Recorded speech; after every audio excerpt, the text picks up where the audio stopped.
আপনার আমার মতো একজন মূর্খ মানুষ, আপনার আমার মতো একজন মূর্খ মানুষ মানুষের মাধ্যমে রব্বে কারীম তার নামটা কিতাবের মধ্যে দিলেন।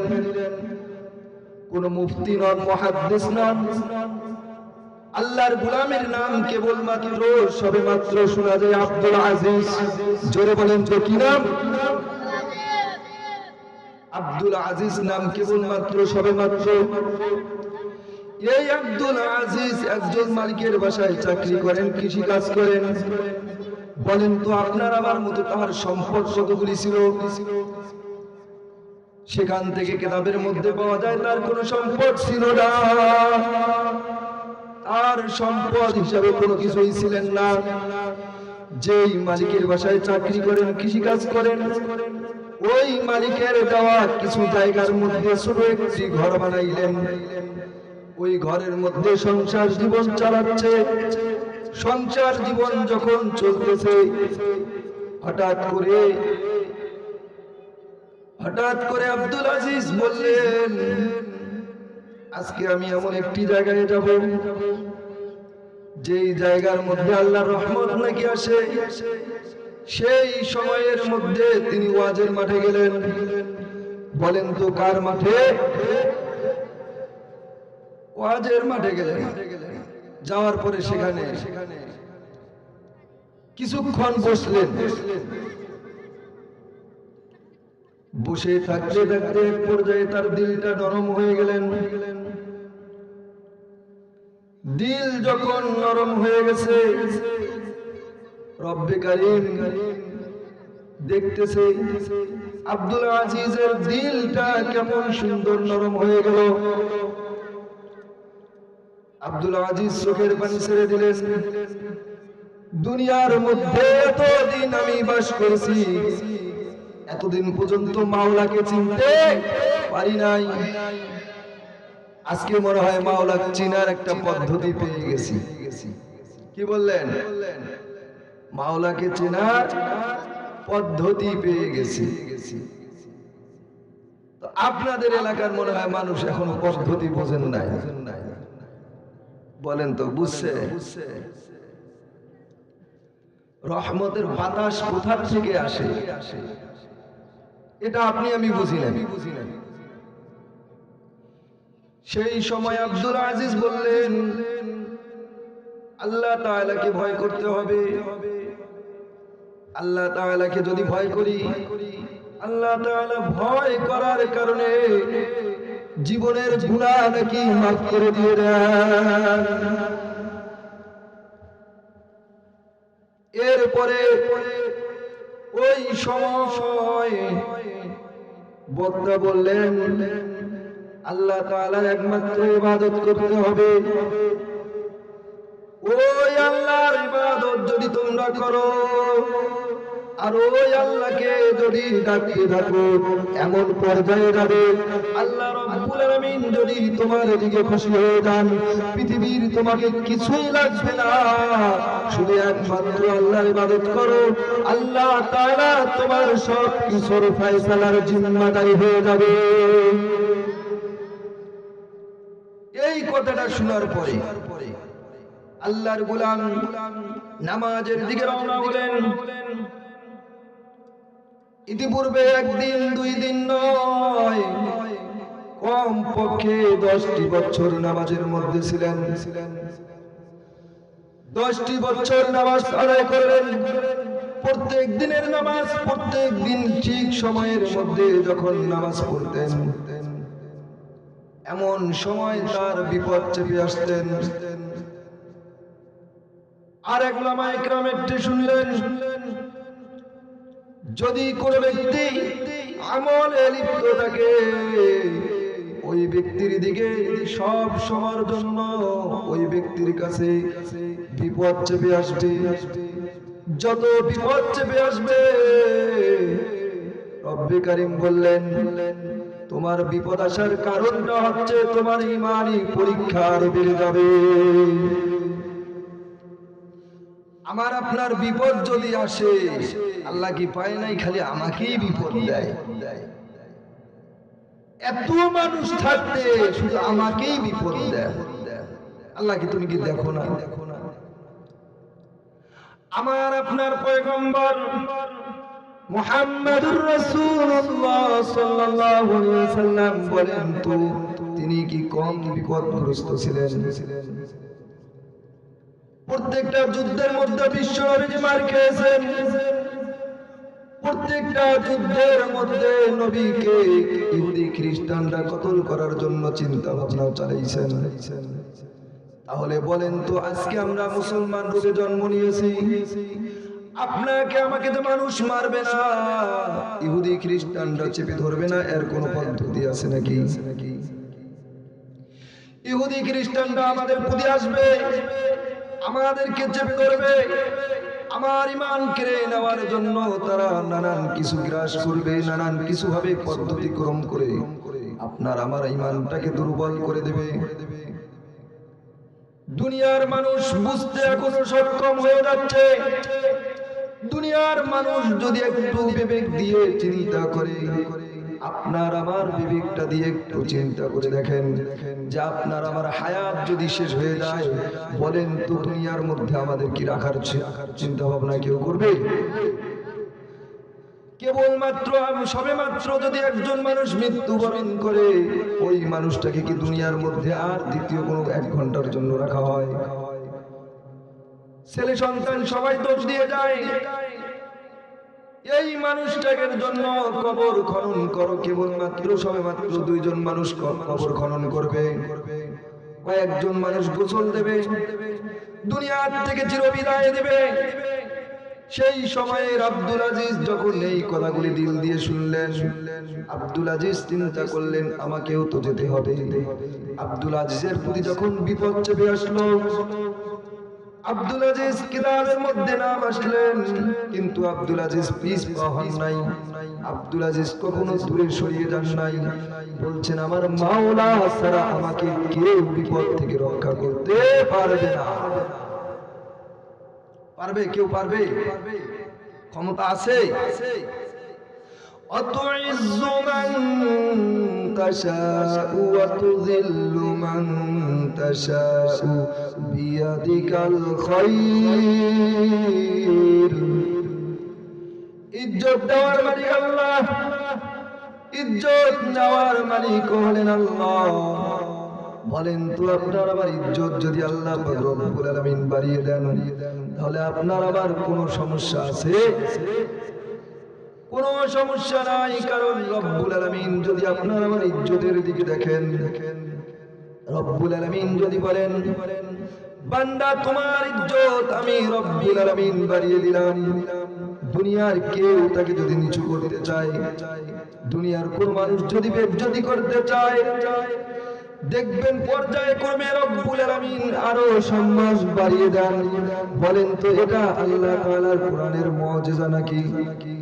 আল্লাহ তাআলার কোরআনের মর্যাদা। আল্লাহ তাআলা বললেন কোরআনুল কারীম যদি তোমরা মেনে নাও, এই কোরআনুল কারীম তোমরা মেনে নেওয়ার কারণে আমি রব্বুল আলামিন তোমাদের ইজ্জত সম্মান বাড়িয়ে দেই। যদি টাকা দিয়ে ইজ্জত সম্মান কেনা যাইতো, তাহলে আজকে আমরা এখানে থাকতাম না। কারণ গরিবের বেশিরভাগ গরিবের সন্তানরাই আলেম হয়। গরিবের সন্তানরাই কি হয়? আলেম হয়, হাফেজ হয়। বড় লোকের সন্তান কয়জন হয়? রব্বুল আলামিনের মুজিজা তাম বিশ্বর মধ্যে ছড়িয়ে গেলেন। কোরআনুল কারীম যখন কেউ মেনে নিলেন, আব্দুল আজিজ কোরআনুল কারীমটাকে মেনে নিছেন। আব্দুল আজিজ বললেন আমার যতই বিপদ আসুক না কেন রব্বুল আলামিন আমি তোমাকে কখনোই বলবো না। যদি আমার বিপদ এসে আমার সবকিছু ধূলিসাৎ হয়ে যায়, তবু আমি তোমাকে ছাড়বো না। ও রব্বুল আলামিন আমার বিপদ যখন তুমি দিবা, আমি বিপদগ্রস্ত হলেও আমি তোমাকে ভুলবো না। এমন সময় বিপদ আসলো রব্বুল আলামিনের পক্ষ থেকে। একজন মানুষ আব্দুল আজিজকে খুঁজলেন। খুঁজতে খুঁজতে আব্দুল আজিজকে দেখলেন। আব্দুল আজিজ কেবলমাত্র সবেমাত্র নামাজের জন্য তৈরি হচ্ছে। আব্দুল আজিজকে ডাক দিয়ে বললেন, ও আব্দুল আজিজ, তুমি কোথায় যাচ্ছ? আব্দুল আজিজ বললেন, আমি নামাজের জন্য চলে যাচ্ছি। জুমার দিন সবার আগে নামাজে যাব, নিয়ত করেছি। সবার আগে যদি আমি নামাজের মধ্যে যাই, রব্বুল আলামিন আমাকে যে একটা হজের সওয়াব দান করবেন। আমার মতো গরিব মানুষের কাজ নেই,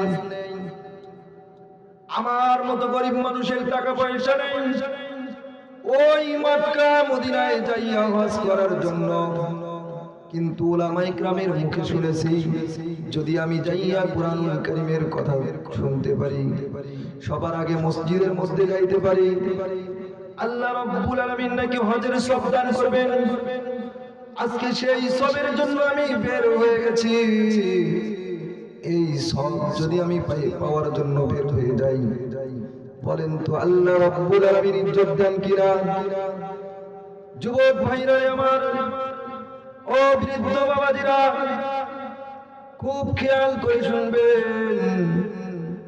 রব্বুল আলামিন কেমন সম্মান দান করলেন, কেমন ইজ্জত দেওয়ার মালিক, কিভাবে ইজ্জত বাড়িয়ে দিলেন।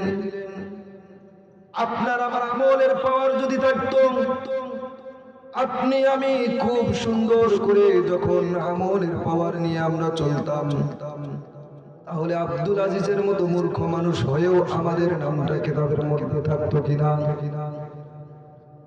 অবশ্যই থাকতো। আপনার আমার ইমানটা দুর্বল হওয়ার কারণে, আপনার আমার ইমানটা দুর্বল হওয়ার কারণে আমাদের নাম ওঠে না। কারণ আমরা ফজরের সালাতে যদি হাজির হই, জোহরের সালাতের সময় আমরা কাজ করার জন্য বের হয়ে যাই, আর আব্দুল আজিজ মালিকের বাসায় কৃষি কাজ করতেন, তবুও মাওলাকে ভোলেন নাই। ওই মাওলাকে কখনোই ভোলেন নাই। মাওলাকে বারবার ডাকতে থাকেন, ও আল্লাহ, আমার যতই বিপদ আসুক না কেন, রক্ষা করার মালিক তুমি।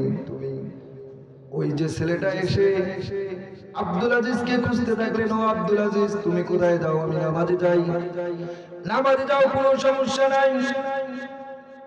তোমার যে গাভী, যেই গাভীর দুধ বিক্রি করে তুমি সংসার চালাও, সেই গাভীটা সিরায়া রশি সিরায়া, ওই গাভীটা রশি সিরায়া চলে গেছে জঙ্গলের মধ্যে। যদি বাঘ পেয়ে যায়, তোমার গাভী আর আসবে না, বাঘ গ্রাস করে ফেলবে, বাঘ সেটাকে খেয়ে ফেলবে। এই করে যখন বললেন, তার মাথার ভিতরে চিন্তা ভাবনা ঢুকে গেলেন। কিন্তু তার মাথার ভিতরে চিন্তা চেতনা একটাই ছিল, মাওলাকে ভোলা যাবে না। উনি মাওলাকে বলেন নাই। এরপরে বাড়ির থেকে যখন আঙ্গিনা বেরিয়ে মেইন গেটের মধ্যে আসলেন, মেইন গেট থেকে বের হয়ে সোজা মসজিদের দিকে রওনা দেবেন। দ্বিতীয়তে আরেক ব্যক্তি এসে বললেন, ও ভাই আব্দুল আজিজ, তুমি কোথায় যাচ্ছ?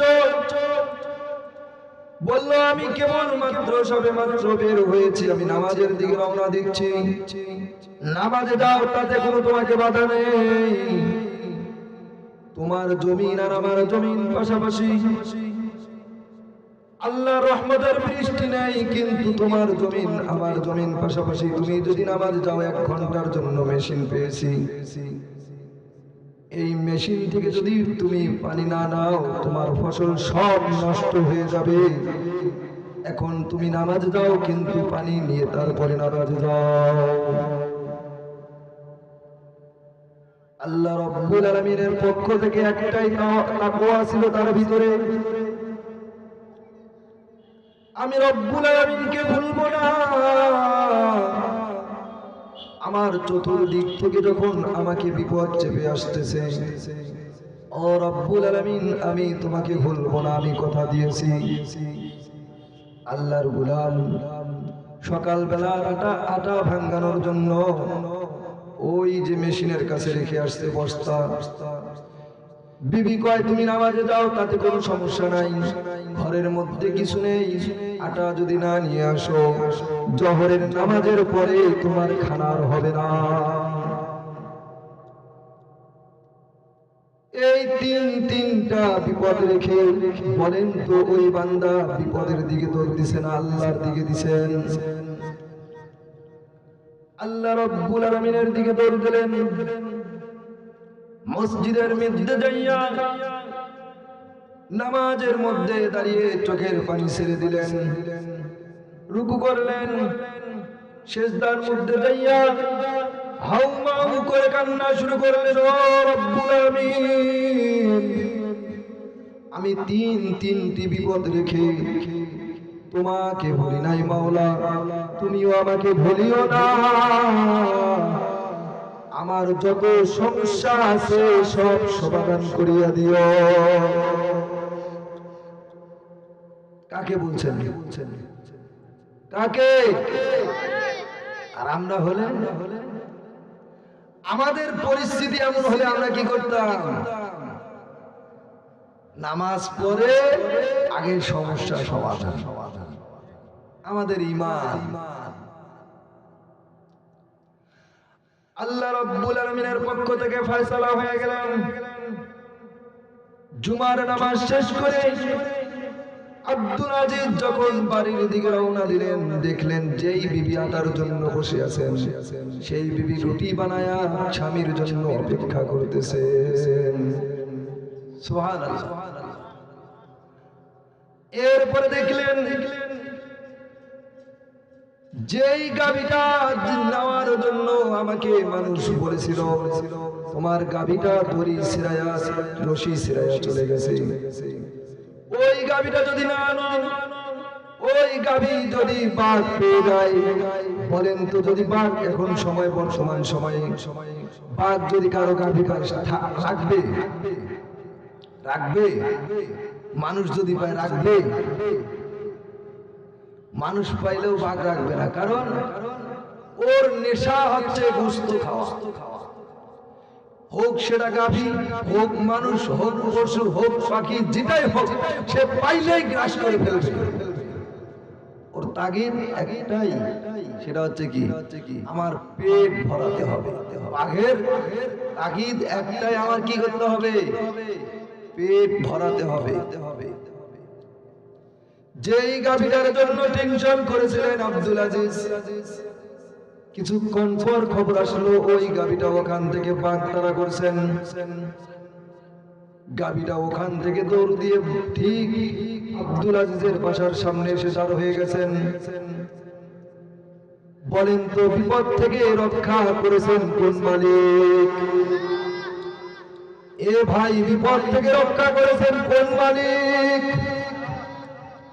ওই মালিক যখন দেখলেন আমার মালিক আমাকে দুইটা সমস্যা সমাধান করেছেন, তৃতীয় নাম্বার সমস্যার জন্য চলে গেলেন তার জমিনের মধ্যে চলে যায়। দেখেন ওই জমিনওয়ালা যেমনটি বলেছিল তোমার ফসল সব নষ্ট হয়ে যাবে, উনি চিন্তা চেতনা করে দেখলেন ওনার ফসলের, ওনার জমিনের ফসলের মধ্যে পানি ভরাট হয়ে রহমত থেকে পানি বঞ্চিত হয়ে গেছে। যেই মেশিনওয়ালা পানি দিচ্ছেন ওই মেশিনওয়ালা কোনো কারণে ঘুমাইয়া গেছেন, ওনার জমিনটা ভরাট হয়ে আব্দুল আজিজের জমিনটাও ভরাট হয়ে গেছে। কেমন তাকওয়াবান ছিল, আল্লাহ তাআলা ভরাট করে দিয়েছেন। যেই বিবিটা টেনশনে ছিল আমার স্বামীর আটা কেমনে আসবে, ওই বিবিটা বারবার রিকোয়েস্ট করেছে, ও স্বামী তুমি আগে খানা গ্রহণ করো, তোমার ঈমানের পাওয়ার কেমন আল্লাহ রাব্বুল আলামিন জানেন। খানা খাওয়ার আগে জিজ্ঞেস করলেন এই সমস্যাগুলি সমাধান হলো কেমনে? জিজ্ঞেস করবে না? আপনারা যদি টাকা 10 টাকা থুয়ার দেন, বিকালবেলা আসিয়া যদি কন যে স্ত্রী গো তোমার যে টাকা দিছিলাম 10 টাকা তো পান খাবার যায়, বিবি যদি খরচ করে বলবে না? হ্যাঁ বলে।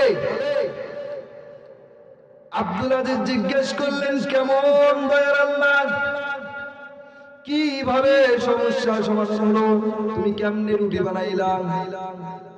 বলল আমাদের পাশের বাড়ির এক মানুষ ভুল বশত তোমার আটার ব্যাগটা নিয়ে আসছে, এনে দেখে ওটা তার না, ওটা আব্দুল আজিজের।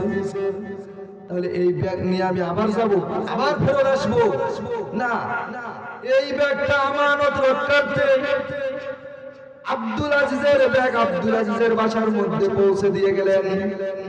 যখন ব্যাগ চলে আসলো, স্বামী গো আমি আর বসে থাকতে পারলাম না, আমি রুটি বানায়া তোমার জন্য অপেক্ষা করতেছি, কখন আমার স্বামী আসবে, কখন দুজনে একসাথে রুটি খাবো আর মাওলাকে ডাকতে থাকবো লা ইলাহা ইল্লাল্লাহ, লা ইলাহা ইল্লাল্লাহ, লা ইলাহা ইল্লাল্লাহ, লা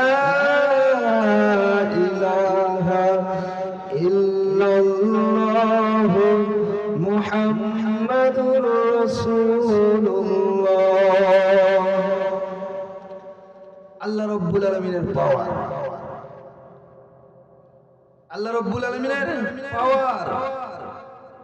কেমনে সমস্যা সমাধান করলেন? আপনার আমার ঈমান যদি হইতো,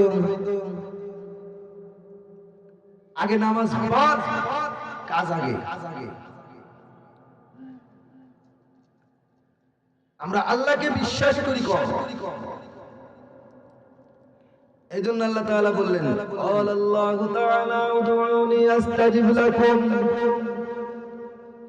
বান্দা তুমি যেখানেই যে অবস্থায় থাকো না কেন, তুমি যদি একবার আমাকে আল্লাহ বলে ডাক দাও, আমি রব্বুল আলামিন তোমার দিকে তাকায়া থেকে ৭০ বার। বান্দা যদি একবার ডাক দেয়, রব্বুল আলামিন ৭০ বার বান্দার দিকে নেক চোখে তাকান। বান্দা যদি জোহরের নামাজ আদায় করেন, আব্দুল আজিজ নামাজ কোনদিন ছাড়েন নাই। বান্দা যদি জোহরের নামাজ আদায় করেন, বান্দার গুনাহ মাফ করে দেন। আর যদি কোনো বান্দা নামাজ আদায় করেন না, রব্বুল আলামিন দেখতে থাকেন কখন আমার বান্দা নামাজে যাবে। ফেরেশতারা বলে ও আল্লাহ, এই বান্দা তো নামাজে যায় না, এই বান্দার আমলনামা কি গুনাহ দিয়ে লিখবো? আল্লাহ রাব্বুল আলামিন বলেন না না, ব্যস্ত হওয়ার কোনো কারণ নাই। বান্দা জোহরের নামাজ পড়ে নাই, বান্দা যদি আসরের নামাজ পড়ে, বান্দা যদি আসরের নামাজ আসরের সালাত আদায় করে, আসরের সালাত আদায় করার কারণে তার জোহরের গুনাহটাও আমি রব্বুল আলামিন মাফ করে দিয়ে দেব। বান্দা যখন জোহরের সালাত আদায় করলো না, আসরের সালাত আদায় করলো না, ফেরেশতারা বলে ও আল্লাহ, কত বড় নিমক হারাম বেঈমান, তুমি বলেছো তোমার গোলাম নাকি আসরের নামাজ আদায় করবে। ও রব্বুল আলামিন, এ তো বড় বেঈমান, নামাজ আদায় করলো না। বলে আল্লাহ রব্বুল আলামিন বলে দাঁড়ান, এখনো সময় আছে, এখনো সময় আছে। যদি বান্দা জোহরের নামাজ পড়েন নাই, আসরের নামাজ পড়েন নাই, আল্লাহ রব্বুল আলামিন তাকায়া থাকে কখন জানি মাগরিবের নামাজের মধ্যে যদি হাজির হয়ে যায়। ও ফেরেশতারা রে, যখন যে অবস্থায় থাকুক না কেন, মাগরিবের নামাজে যখন হাজির হয়ে যাবে, তার পিছনের গুনাহগুলো সব মাফ করে দিয়ে দিবা। বান্দা মাগরিবে হাজির হলো না, রব্বুল আলামিন বলেন না, ইশার সময় হতে পারে। যখন ইশার সময় বান্দা হাজির হলো না, রব্বুল আলামিন রাগান্বিত অবস্থায় বলে, ওই বান্দার যত রকমের গুনাহ আছে সব গুনাহগুলো তোমরা লিখে নাও। রব্বুল আলামিন যখন এই কথা অর্ডার দেন, সঙ্গে সঙ্গে ফেরেশতারা লিখে নেন। ফেরেশতারা গুনাহগুলো লিখে নেন। যখন মানুষ মৃত্যুবরণ করবে, যখন মৃত্যুর সময় চলে আসবে, তখন যদি ওই অবস্থায় কোনো মানুষ আল্লাহ রাব্বুল আলামিনকে ডাকতে থাকে, বলেন তো সময় যাওয়া অবস্থায় তুমি আল্লাহ রাব্বুল আলামিনকে ডাকতে পারো নাই, এখন শেষ সময় যদি আল্লাহকে ডাকেন, আল্লাহকে শুনবে? আল্লাহকে শুনবে?